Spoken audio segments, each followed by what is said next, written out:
Hi, welcome to Cooking with Heather. Today we're gonna make a chocolate hurricane. Heather. Okay, so the first step is to get some juice. So I'm gonna use some orange juice, some pina colada mix, some V8 splash, and maybe a little Sprite. We're gonna grab all this, take it to the counter, and put it down. Then we're gonna take and add a little pina colada mix. Maybe a little more. That looks good. Some V8 splash. We'll just throw it all in.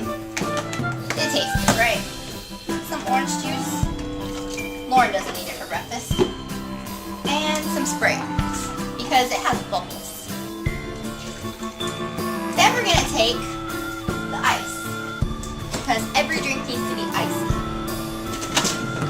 We're just gonna take the whole thing out because that's what I do.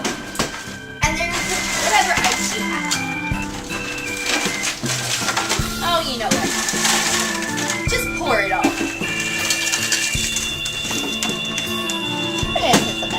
Then you could take whatever alcohol you can find laying around.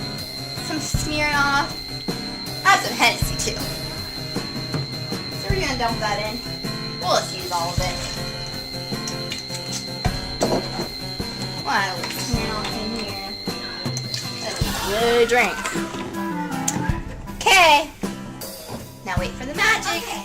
So next step is to mix it. But I don't know where the lid went.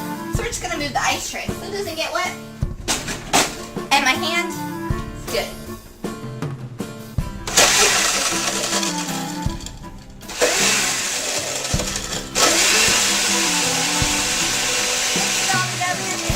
That looks good.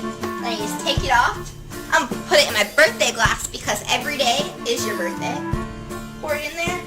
Oh wait, we need cherries for decoration. Cherries! Never open them.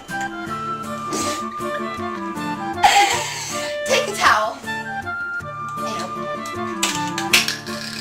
We usually put half on the floor. That's not important. Take a spoon and get 2 cherries. Drop them in, and then you take a little syrup. Oops, not another cherry. A little syrup. And drizzle it so it makes a pretty picture. And taste. That is a tropical hurricane, Heather. Yay! Hey, Lauren, I think your brother made a mess in the kitchen, but I made a good drink. Wait, he did it again? What the hell? Yeah, taste my drink. How'd you make it? I can't. Secret recipe. It's illegal.